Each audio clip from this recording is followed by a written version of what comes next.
የመድፈኞቹ ወሳኝ ተጫዋች ዊሊያም ሳሊባ አመቱን ሙሉ ያለ ዋንጫ መጨረስ እጅግ ደክሞኛል፣ ካሁን በኋላ ዋንጫ ፈልጋለሁ ሲል እንግዲህ ከትላንትናው ጨዋታ በኋላ ለአርሰናል ደጋፊዎች ያስተላለፈው ወሳኝ መልእክት የበርካቶችን እንግዲህ ልብ ያሞቀ ሆኖ አልፏል። አሰልጣኝ ሚኬል አርቴታም ከጨዋታው በኋላ በውጤቱ ደስተኛ እንዳልሆኑ እንደዚሁም ስለ ዮኬሬሽ እና ስለ ቤን ዋይት የተለያዩ ሀሳቦችን አንስተዋል። ቪክተር ዮኬሬሽም ስለ ቤን ዋይት ተናግሯል። ቤን ዋይት እንደምታውቁት በትላንትናው ጨዋታ አሲስት ማድረጉ የሚታወቅ ነው። እንዴት ናችሁ? ሰላም ጤና ይስጥልኝ። አብርሃም ፍቅሬ ነኝ። በዚህ በሁለተኛው ቻናሌም እንግዲህ በየዕለቱ ወደ እናንተ ወሳኝ መረጃዎችን እያደረስኩ እገኛለሁ። ሰብስክራይብ ያደርጋችሁ ሰብስክራይብ በማድረግ ቤተሰብ መሆን አትርሱ። በቀጥታ እንግዲህ ወደ ዊሊያም ሳሊባ ንግግር ነው መወስዳችሁ። በነገራችን ላይ ዊሊያም ሳሊባ ከቅርብ ጊዜ ወዲህ ከተከላካይነቱ ባለፈ ከዚህ በፊት የምናውቀው እንግዲህ ዊሊያም ሳሊባ በጣም በጥንቃቄ የአርሰናልን የመከላከል ስፍራ የሚጠብቅ፣ ኳሶችን በጥንቃቄ የሚያቀብል፣ ስህተት ላለመስራት የሚሞክር አይነት ተጫዋች ነው። የዘንድሮ ዊሊያም ሳሊባ ግን ትንሽ ከዚህኛው ዊሊያም ሳሊባ የተለየ የሆነ እየተመለከትነው እንገኛለን። በተለይም ኳስ እየያዘ ወደ መሃል ሜዳ የሚሄድበት፣ ለአጥቂዎች የሚያሻግርበት፣ ለነ ዙሜንዲ ሳካና ዮኬሬሽ ጭምር ኳሶችን አሲስት ማድረግ የጀመረበትና ወደ ግብ ራሱም እየተጠጋ መሞከር የጀመረ ደፋር የሆነ ዊሊያም ሳሊባን እየተመለከትን እንገኛለን። ዘንድሮ ከሌሎች አርሰናል ተጫዋቾች ባለፈም በተለያዩ ቃለ መጠይቆች አራቱንም ዋንጫ እንበላለን እያለ በድፍረት ሲናገር እየተመለከትነው ነው የምንገኘው። ታዲያ ይህ ፈረንሳዊው የመሃል ተከላካይ ትላንትናም ይህን ንግግሩ ደግሞታል ማለት ነው። ያለምንም ዋንጫ የውድድር ዓመት መጨረስ ደክሞኛል፣ ባለፉት ዓመታት ለዋንጫ እየተፎካከርን ከጫፍ እየደረስን ወድቀናል። ታዲያ እንደዛ ዘንድሮ እንዲሆን አልፈልግም፣ ያለ ዋንጫ ዓመት መጨረስ ደክሞኛል። በዚህ ዓመት 4 የዋንጫ ፉክክር ላይ እንገኛለን፣ ሁሉንም ማሸነፍ እንፈልጋለን ሲል እየተናገረ ሲሆን የኔና የገብርኤል ማጋሌሽ ጥምረት የዓለማችን ምርጡ ጥምረት ነው ሲል እንግዲህ ከገብርኤል ማጋሌሽ ጋር ያለውን ጥምረት እንደሚወድ የተናገረ ሲሆን ነገር ግን ይህንን ምርጥ ጥምረት ለዓለም ለማሳየትና ለማረጋገጥ ዋንጫዎችን በማንሳት ማስመስከር አለብን ሲል ዊሊያም ሳሊባ የተናገረ ሲሆን ቡድኑ አርሰናል ሁሉንም ዋንጫዎች እንዲያሸንፍ በሜዳ ላይ ያለንን ሁሉ እንሰጣለን፣ እንጋደላለን ሲል እንግዲህ ዊሊያም ሳሊባ ዘንድሮ የተለየ ለዋንጫ ረሃብ እንዳለው ተናግሯል። በእርግጥ ዊሊያም ሳሊባ ከንግግሩም ባለፈ ሜዳ ላይ ያለው እንቅስቃሴ ለዋንጫ እጅግ የተራበና የተነቃቃ ሆኖ ነው በዘንድሮ የውድድር ዓመት እየተመለከት ነው የምንገኘው። ለዛም ነው እሱ ያለ ዋንጫ የውድድር ዓመት መጨረስ ሰልችቶኛል፣ ዋንጫ ፈልጋለሁ ሲል የተናገረው ማለት ነው። ጋብርኤል ማጋሌሽ እና ዊሊያም ሳሊባ ዘንድሮ በተለየ መልኩ በእያንዳንዱ ጨዋታ ያላቸውን ሁሉ እየሰጡ እንደሆነ እየተመለከትን ነው። ለዚህ ነው አርሰናል በዘንድሮ የውድድር ዓመት በሁሉም ዋንጫ ፉክክሮች ላይ ከፊት ሆኖ እንግዲህ እየመራ የሚገኙ ማለት ነው። ነገር ግን አርቴታ በትላንትናው ጨዋታ ውጤት ደስተኛ እንዳልሆኑ ተናግረዋል። ከጨዋታው በኋላም ውጤቱ ከዚህ በላይ መሆን ነበረበት፣ የግብ ልዩነቱን ከዚህ በላይ አስፍተን ጨዋታውን እዚሁ ገድለን መመለስ እንችል ነበረም።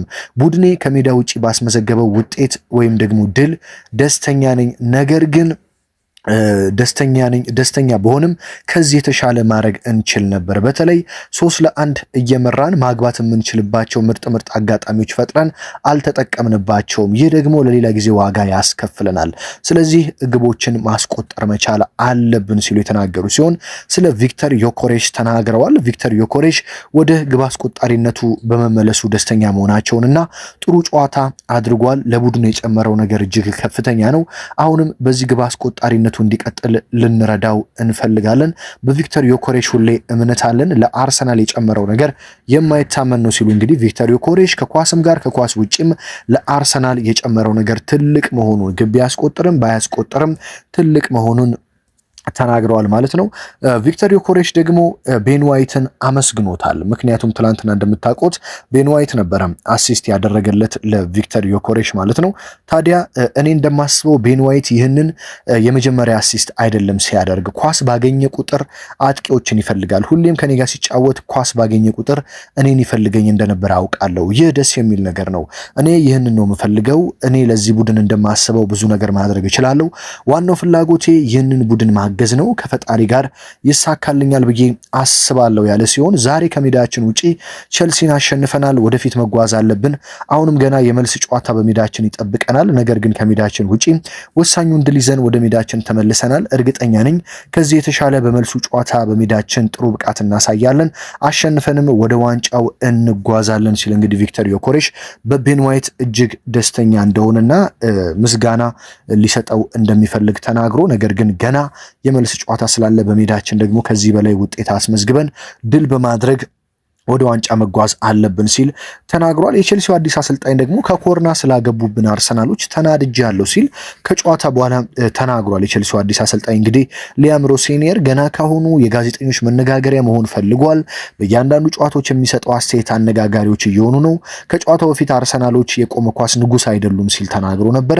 ታዲያ ከጨዋታው በኋላ ደግሞ ከመሸነፋችን በላይ ያናደደኝ ከቆመ ኳስ ግብ ስለገባብን ነው ሲል ደግሞ ተናግሯል። ከዛም በተጨማሪ በሶስተኛው ጎል እጅግ ተናድጃለሁ ዙቤሜንዲ ባስቆጠራት ግብ ያለ ሲሆን ማሸነፍ እንችል ነበር ሲል ተናግሯል። መድፈኞቹ እንግዲህ ዘንድሮ በአውሮፓ ብታምኑም ባታምኑም በኮርና እንግዲህ አንደኞቹ ግብ አስቆጣሪዎች ናቸው። ከአምስቱም የአውሮፓ ታላላቅ ሊጎች ማለትም ከጀርመን ቡንደስሊጋ፣ ከእንግሊዝ ፕሪሚየር ሊግ፣ ከስፔን ላ ሊጋ፣ ከፈረንሳይ ሊግ 1፣ ከጣሊያን ሴሪ ኤ በሁሉም ውድድሮች በሻምፒዮንስ ሊግም በፕሪሚየር ሊግ ውስጥም እንደዚሁም በሌሎች የዋንጫ ውድድሮች በርካታ የቆመ ኳስ ግብ በማስቆጠር መድፈኞቹ የቀዳሚነቱን ስፍራ ይዘዋል። አርሰናል በዚህ ዓመት ገና በግማሽ ዓመት ማለት ነው በሁሉም ውድድሮች 24 ኳሶችን ከቆሙ ኳሶች ማስቆጠር ችሏል።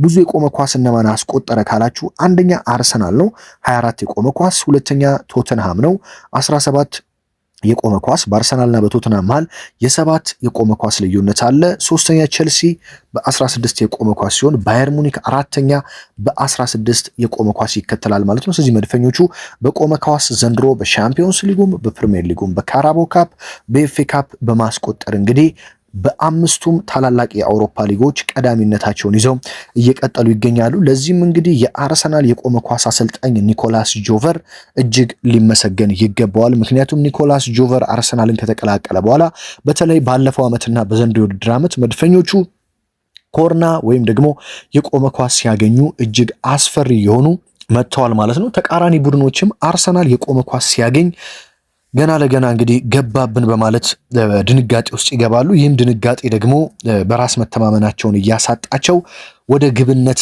እየተቀየረ መድፈኞቹም ወሳኝና በሚከብዳቸው ጨዋታ ላይ ከቆመ ኳስ ግብ በማስቆጠር ውጤት ይዘው እየወጡ አሁን እንግዲህ በፕሪሚየር ሊጉም በሻምፒዮንስ ሊጉም እየመሩ በካራባኦ ካፕም የፍጻሜ ተፋላሚ ለመሆን እንግዲህ ከጫፍ የደረሱበት ውጤት ላይ ነው የሚገኙት። አርቴታም እንግዲህ አሁን ላይ የግማሽ ፍጻሜ የዋንጫ እርግማናቸው ዘንድሮ የሚገፈፍበት ዓመት ይመስላል። ምክንያቱም ባለፉት ዓመታት ለግማሽ ፍጻሜ ባለፈው ዓመት ብቻ 2 ጊዜ ለግማሽ ፍጻሜ ደርሰው ወድቀው ነበረ። በካራባኦ ካፕ በኒውካስትል ሁለቱንም የደርሶ መልስ ጨዋታ ተሸንፈው ወደቁ። ፓሪስ ሰን ጀርሜንም እንደዚሁ ሁለቱንም ደርሶ መልስ ጨዋታ እንግዲህ ሽንፈት ገጥሟቸው ከሻምፒዮንስ ሊግ ለዋንጫ ቢደርሱ ኢንተር ሚላንን አሸንፈው ዋንጫ ማንሳት የሚችሉበትን እድል አጡ ማለት ነው። ስለዚህ አሰልጣኝ ሚኬል አርቴታ ዘንድሮ ይህንን እርግማንና እንግዲህ ወደኋላ የሚጎትታቸውን ነገር በመግፈፍ ቼልሲን በመጀመሪያው ዙር አሸንፈዋል። ከ20 ቀን በኋላ ኤምሬት ላይ ሲጫወቱ ደግሞ በቀላሉ ድል በማድረግ በፍጻሜ ምናልባትም ማንቸስተር ሲቲን ይገጥማሉ ተብሎ ይጠበቃል። አርቴታ እንግዲህ አርሰናልን ከተቀላቀሉ በኋላ እንደመጡ የኤፍኤ ካፕን ዋንጫ ካሳኩ በኋላ ሌላ ዋንጫ ትልቅ ዋንጫ ማሳካት አልቻሉም። ስለዚህ ዘንድሮ ይህንን እንግዲህ አይነ ጥላቸውን የሚገፉበት የውድድር ዓመት እየደረሰ ይመስላል ማለት ነው። በተለይም ደግሞ እንደ ተጫዋቾች ከጉዳት መመለሳቸው ከፍተኛ የሆነ አማራጭን ለአርቴታ እየሰጣቸው ይገኛል። አሁን ትንሽ የተጎዳው የአርሰናል ክፍል የተከላካይ ስፍራ በተለይ ደግሞ የግራ ተከላካይ ስፍራ በነ ማይልስ ሉዊስ ስኬሊ፣ በነ ሪካርዶ ካላፊዮሪ፣ በነ ፔሮ ሂንካፔ ይመራ የነበረው መስመር ነው። ካላፊዮሪም ሂንካፔም ጉዳት ላይ ናቸው። በእርግጥ ካላፊዮሪ ለመመለስ እጅግ እንደተቃረበ አርቴታ ተናግሯል። መሃል ሜዳ ላይ ሁሉም ተጫዋቾች ተመልሰዋል።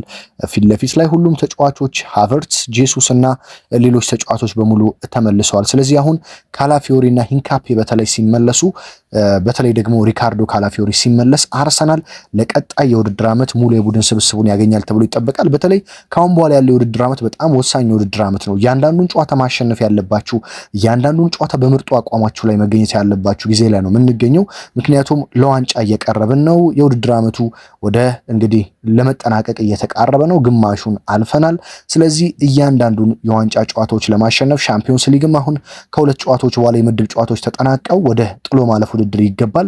ስለዚህ አሁን ላይ የተጫዋቾች ከጉዳት መመለስ በጣም ወሳኝ የሚሆንበት ጊዜ ስለሆነ ለአርቴታ ካላፊዮሪ እንግዲህ በቅዳሜው የኖቲንጋም ፎረስት ጨዋታ ላይ ይኖራል ተብሎ ነው እየተጠበቀ የሚገኘው። ስለዚህ ተጫዋቾቻቸው በሚገባ ከተመለሱላቸው አሰልጣኝ ሚኬል አርቴታ ዋንጫዎችን ለማሸነፍ የሚችሉበት ሰፊ ስኳድ ስላላቸው ከፍተኛ የሆነ አቅምና ጉልበት ይሰጣቸዋል ተብሎም ይጠበቃል። አርሰናል እንግዲህ በካራቦ ካፕ ሲቲን በፍጻሜ ያገኛል ወይ ከዛስ ምን ይፈጠራል የሚለው ካሁኑ አጓጊ ሆኗል። አሁን ግን ቀጣይ ጨዋታ ላይ ነው ትኩረት ማድረግ የምንፈልገው ሲሉ አርቴታ ቅዳሜ በተለይ በፕሪሚየር ሊጉ ኖቲንጋም ፎረስትን ለማሸነፍ ወደ ሜዳ እንደሚገቡ ተናግረዋል። ቅዳሜ እንግዲህ ከሜዳቸው ውጪ ነው ኖቲንጋም ፎረስትን የሚገጥሙት። በተለይ ባለፈው ዓመት በኖቲንጋም ፎረስት አርሰናል የጣለውን ነጥብ ዘንድሮ ዳግም ለማንሳት ይጋደላል ተብሎ ይጠበቃል። ኖቲንጋም ፎረስት እንደምታውቁት በጣም አስቸጋሪ ቡድን ነው። ሲቲም ወደዚህ ሜዳ ሄዶ ምን ያህል ተቸግሮ ነጥቦችን ይዘው እንደወጣ ይታወቃል። ስለዚህ አርቴታ ወደዚህ ሜዳ ሄደው ነጥቦችን ይዘው ለመውጣት ከፍተኛ ትግል ቅዳሜ እንደሚያደርጉ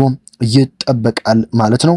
እንግዲህ የዕለቱ ወሳኝ ስፖርታዊ መረጃዎች እነዚህ ናቸው። ዊሊያም ሳሊባ ዘንድሮ ዋንጫ ግድ ነው፣ ያለ ዋንጫ ዓመት መጨረስ ደክሞኛል ማለቱን፣ ቪክተር ዮኬሬሽ ቤን ዋይትን ማመስገኑን፣ እንደዚሁም ሚኬል አርቴታ በቡድናቸው እጅግ ደስተኛ እንደሆኑና አሁንም ዋንጮችን ለማሸነፍ እንደሚጋደሉ፣ የቼልሲው አሰልጣኝ አርሰናል ኮርና ግብ በማስቆጠሩ መናደዳቸውን ጨምሮ ሌሎች ወሳኝ የዕለቱን ስፖርታዊ መረጃዎች ወደ እናንተ አደረስኩኝ። ሀገር ውስጥ ከባህር ማዶ በመሆን ሁለቱንም ቻናሎች ሰብስክራይብ አድርጋችሁ መረጃዎችን የምትከታተሉ ከልብ ላመሰግናችሁ እወዳለሁ። ታዲያ በሌላ መረጃ ነገ ደግሞ ስለ ኖቲንጋም ፎረስት አርቴታ የሚሰጡትን መግለጫ ጨምሬ ወደ እናንተ እስከማደርስ በያላችሁበት ሁሉ እንግዲህ ሰላም ተመኘሁላችሁ።